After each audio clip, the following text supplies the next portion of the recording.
Hello student, मैं संजय चौहान, भूगोल का अध्यापक। आज हम क्लास 8 का महत्वपूर्ण टॉपिक भूमि, मृदा, जल एवं प्राकृतिक वनस्पति और वन जीवन संसाधन के बारे में अध्ययन कर रहे हैं।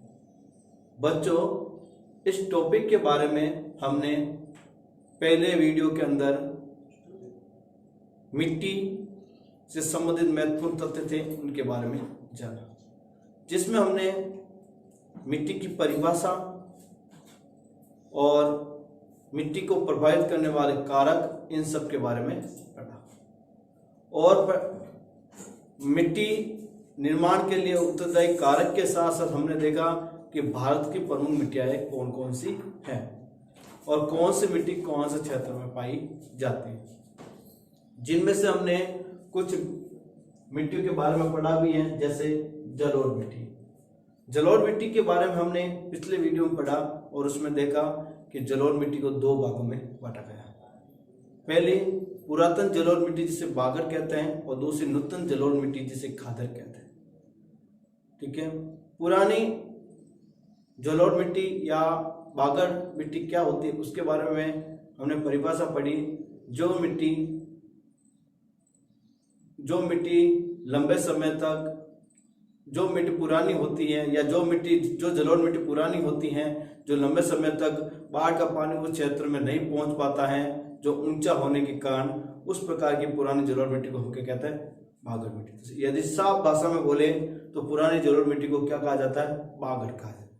और फिर दूसरी थी नूतन जलोढ़ मिट्टी जिसे हम खादर कहते हैं। इसकी साफ परिभाषा पूछी जाए या साफ शब्दों में कहा जाए तो नवीन जलोढ़ मिट्टी को क्या कहा जाता है? खादर कहा जाता है। इस तरह हमने जलोढ़ को दो भागों में पढ़ा था। और फिर हमने लाल मिट्टी पढ़ा था।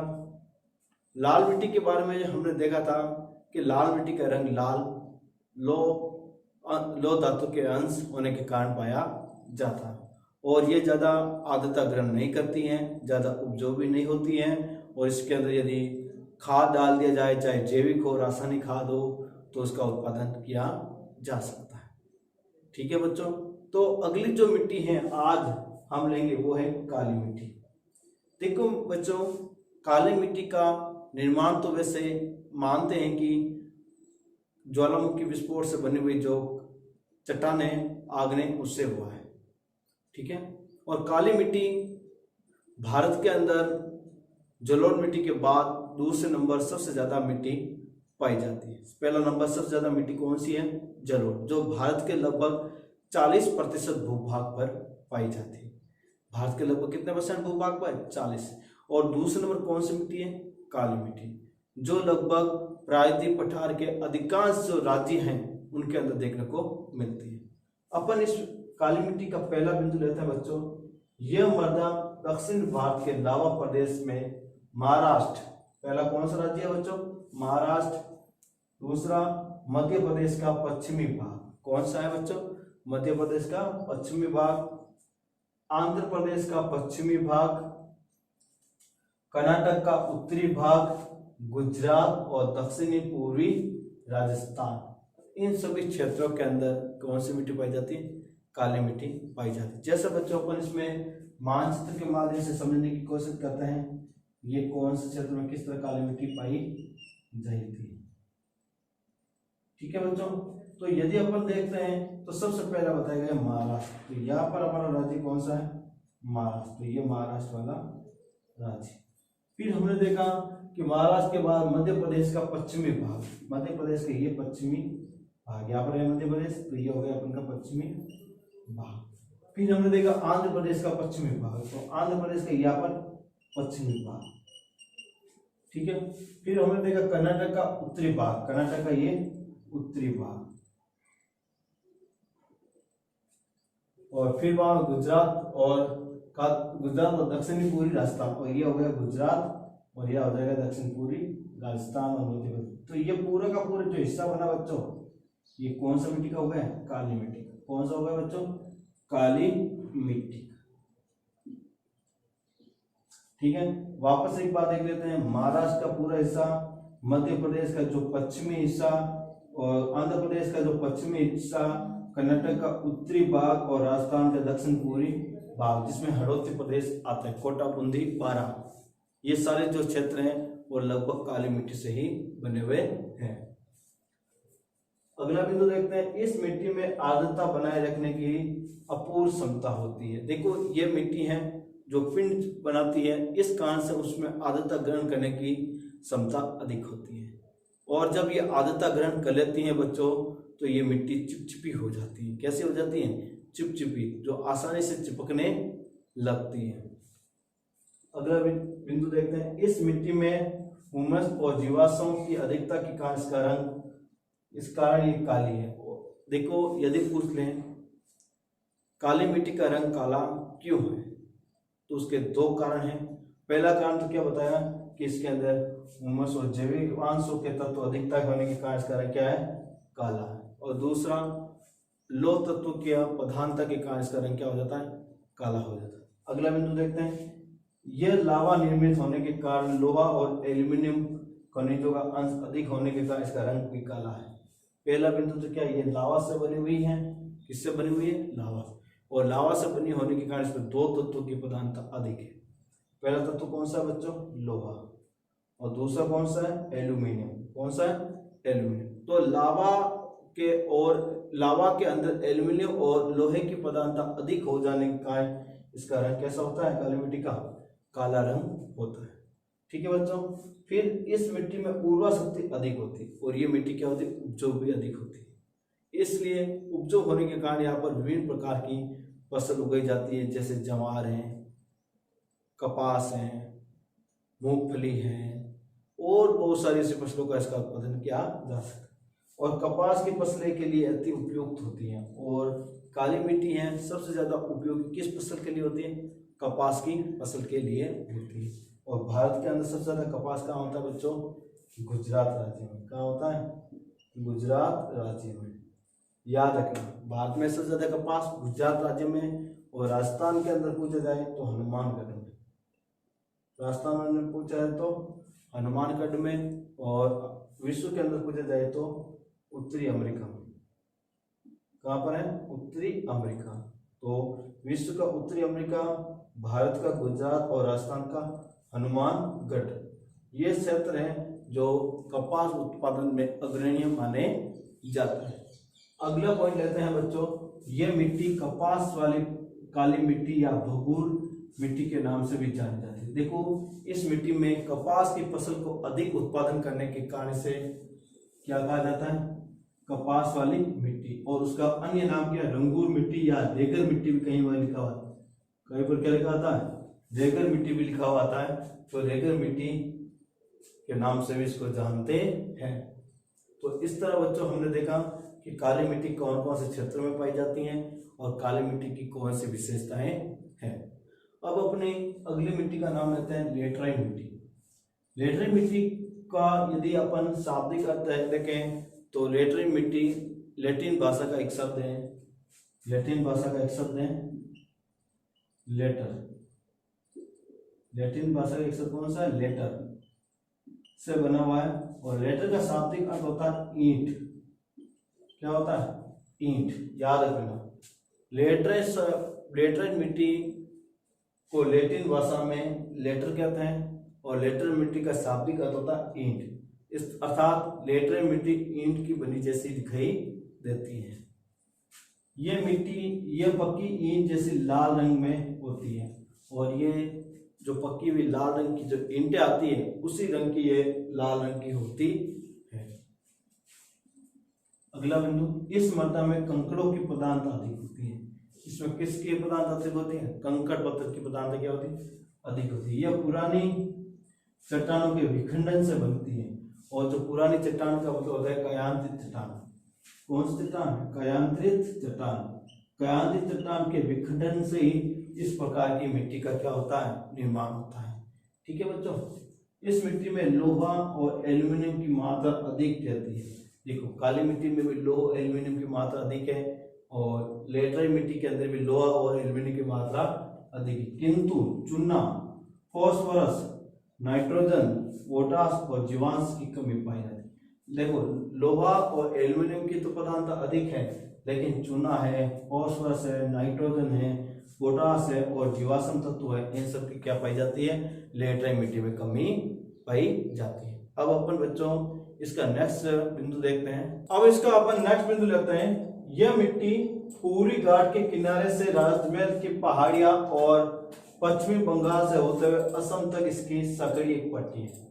देखो यदि अपन से पूछ ले लेटराइट मिट्टी भारत के किन क्षेत्रों में पाई जाती है, तो ये कहाँ शुरू होती है, पूर्वी घाट से। कहाँ शुरू होती है, पूर्वी घाट से। पूर्वी घाट से शुरू होकर कहाँ तक होती है, राजमहल की पहाड़ियां। कहाँ तक, राजमहल की पहाड़ियां। तो पूर्वी घाट से होते हुए राजमहल की पहाड़ियां और फिर पश्चिमी बंगाल से होते हुए असम तक इसकी एक सकड़ी पट्टी पाई गई है। और असम से होती हुई एक सकड़ी पट्टी हुई। देखो ये असम और पश्चिम बंगाल के अंदर कुछ, और ये राजमहल की पहाड़ी जो छोटा नागपुर की पठार के पास झारखंड में है, वो ये सारे क्षेत्रों के अंदर कौन सी मिट्टी पाई गई, लेटराइट मिट्टी पाई गई है। अगला बिंदु देखते हैं। यह मिट्टी चाय की खेती के लिए बहुत ही उपयोगी है। और यह मिट्टी किसके लिए उपयोगी है, चाय की खेती के लिए। बच्चों आपको खुद को ही मालूम है, चाय के अंदर जो दो प्रकार के टैनिन और कैफीन नाम के तत्व पाए जाते हैं, जिससे व्यक्ति को क्या होता है, एक नशा या का एहसास होता है, टैनिन और कैफीन। और आपको मालूम ही है चाय की शुरुआत 1840 के अंदर ब्रह्मपुत्र घाटी में हुई थी। ब्रह्मपुत्र घाटी में कहां पर हुई थी, 1840 के अंदर ब्रह्मपुत्र घाटी में इसकी शुरुआत हुई थी। और माना जा रहा है कि इसकी खोज एक गडरिया ने की थी। किसने की थी, गडरिया। इसमें ये कहानी है कि बच्चों कि गडरिया की कुछ बकरियां रोजाना इस घाटी के अंदर चरने आती थी और चरने के बाद वो बहुत ही ज्यादा उछल कूद करती थी। तो उस गडरिया को एहसास हुआ कि ये बकरियां रोजाना इस घास को खाने के बाद इतने उछल कूद और इतना उत्साहवर्धन हो जाती है, ऐसे क्या है इसमें। तो फिर इसने उसको चखा और उसे मालूम हुआ कि ये एक हमारे अंदर ताजगी पैदा करने वाला वनस्पति है या फिर पौधा है। तो उस तरह उन्होंने चाय की खोज की। 1840 के अंदर ब्रह्मपुत्र घाटी के अंदर सर्वप्रथम यह पर बागान लगाए गए अंग्रेजों के द्वारा और चाय का उत्पादन किया गया। भारत के अंदर चाय उत्पादन के अंदर देखा जाए तो दूसरा स्थान है। चाय उत्पादन के अंदर कौन सा स्थान है, दूसरा। पहला है श्रीलंका का, पहला है श्रीलंका का, दूसरा है भारत का। लेकिन चाय उपभोग के अंदर देखा जाए कि किसके अंदर बच्चों, चाय उपभोग के अनुसार देखा जाए भारत का पहला और इसका क्या है, दूसरा। उल्टा है, उत्पादन में श्रीलंका आगे और द्वितीय नंबर किसका आता है, भारत का। और उपभोग में भारत पहला है और इसका आता है द्वितीय नंबर।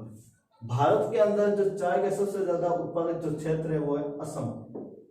कौन सा है, असम राज्य। कौन सा है, असम राज्य। असम राज्य के अंदर, इसके अलावा पश्चिम बंगाल के दार्जिलिंग की पहाड़ियां के अंदर भी चाय का उत्पादन किया जाता है। और दक्षिण भारत के अंदर देखते हैं तो नीलगिरी की पहाड़ियों के अंदर इसके चाय का क्या होता है, उत्पादन होता है। अपन अब नेक्स्ट बिंदु को लेते हैं बच्चों, बलुई मिट्टी। आपको पता ही है बलुई मिट्टी के अंदर पिंड नहीं बनते हैं। क्या नहीं बनते, पिंड नहीं बनते। और आर्द्रता ग्रहण करने की क्षमता भी क्या होती है, इसमें कम होती है। और ये मिट्टी क्या होती है, कम उपजाऊ होती है, क्षारता के गुण अधिक पाए जाते हैं। इस मिट्टी की महत्वपूर्ण क्या है, विशेषता।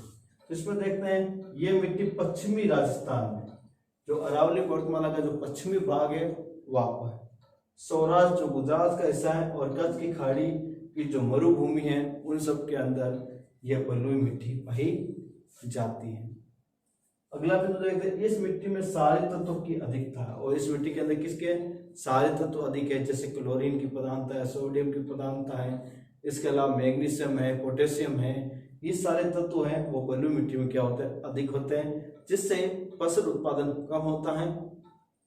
किंतु नाइट्रोजन और ह्यूमस तत्व की भी क्या पाई जाती है, कमी। लेकिन इसमें नाइट्रोजन ह्यूमस तत्व की क्या पाई जाती है, कमी। देखो नाइट्रोजन एक ऐसा तत्व है जो पौधे की वृद्धि में क्या होता है, सहायक होता है। और पौधे के विकास में भी क्या होता है, सहायक होता है। तो यदि नाइट्रोजन की कमी मिट्टी में होगी तो फसल उत्पादन क्या होगा, कम होगा। अगला बिंदु देखते हैं, यह शुष्क और रंध्रमय होने के कारण पवनों द्वारा स्थानांतरित होती है। देखो ये तो एक सूखी भी होती है, क्योंकि जहाँ मरुभूमि होती है वहां पर वर्षा भी क्या होती है, कम होती है, इसलिए आर्द्रता भी क्या होती है उसमें कम होती है। और इसे रंध्रमय होती है, मतलब उसके अंदर छिद्र होते हैं जिसके अंदर क्या भरी होती है, हवा भरी होती है। क्या भरी होती है बच्चों, हवा।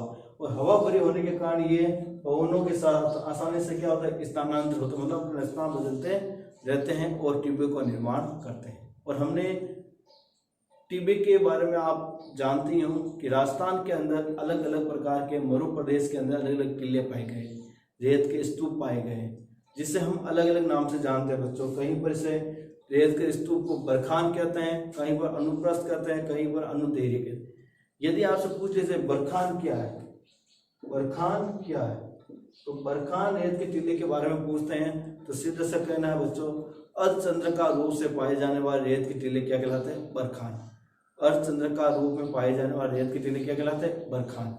फिर बाद में अनुप्रस्थ पूछते हैं बच्चों कि अनुप्रस्थ क्या है, अनुप्रस्थ रेत के टिल्ले क्या है, तो सीधे याद रखना बच्चों, वायु के समकोण पर बनने वाले जो रेत के स्तूप होते हैं उसे अनुप्रस्थ कहा जाता है। यदि पूछे अनुदैर्ध्य क्या है, अनुदैर्ध्य, तो सीधा से कहना वायु के समांतर पाए जाने वाले रेत के स्तूप क्या कहलाता है, अनुदैर्ध्य रेत टिल्ले या स्तूप कहा जाता है।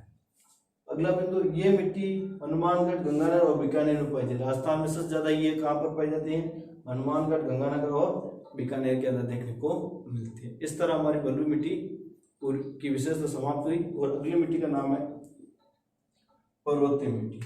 आपको मालूम ही है, इसके नाम से भी विदित हो गया होगा बच्चों आपको, ये जो मिट्टी है अधिकतर पर्वतीय क्षेत्रों में पाई जाती है, चाहे वह नीलगिरी की पहाड़ी क्षेत्र हो, चाहे हिमालय का पहाड़ी हो, चाहे अरावली का पहाड़ी क्षेत्र हो, चाहे इलायची की पहाड़ी हो, चाहे नाईमुंडी की पहाड़ी हो, इन सारे पहाड़ी क्षेत्रों के अंदर जो मिट्टी होगी वो क्या होगी, पर्वतीय मिट्टी।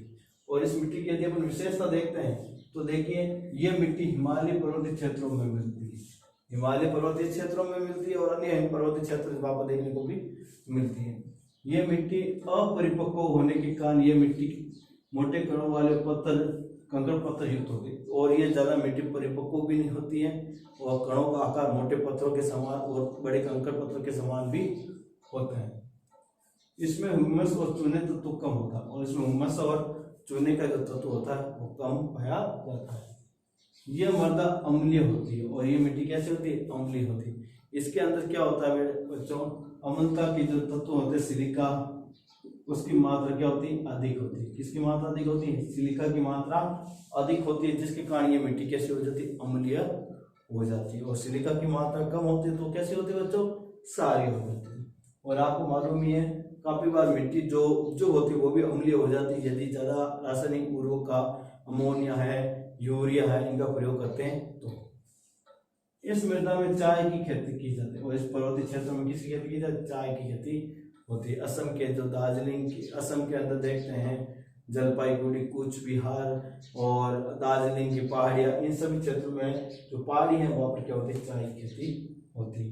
तो बच्चों मैंने मानचित्र के माध्यम से कौन सी मिट्टी कहाँ पर है लगभग मैंने आपको दर्शाई है, और इस मानचित्र के माध्यम से आप आसानी से बता सकते हो कि कौन सी मिट्टी कहाँ पर पाई जाती है। क्योंकि बच्चों आपके मानचित्र आता है एग्जाम फाइट में के अंदर, सॉरी फाइनल एग्जाम के अंदर, जो आप बोर्ड के अंदर देते हो, 2 नंबर, 4 नंबर, 6 नंबर, इस तरह के नंबर आते हैं, तो उसके लिए यह अति महत्वपूर्ण है। इसलिए आप मानचित्र का भी साथ में ध्यान रखें। इस तरह बच्चों आपने आज के वीडियो के अंदर मिट्टी के जो बचे हुए जो टॉपिक्स थे, जैसे हमने काली मिट्टी, लेटराइट मिट्टी, बलुई मिट्टी और पर्वतीय मिट्टी के बारे में पढ़ा है।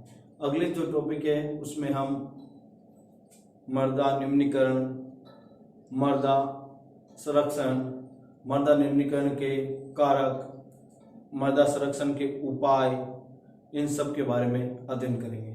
और बच्चों इस टॉपिक के माध्यम से हम वनस्पति के बारे में भी पढ़ेंगे, वन्य जीवन के बारे में भी पढ़ेंगे, और अन्य जो प्रकार के जो संसाधन हैं उनके बारे में भी अध्ययन करेंगे।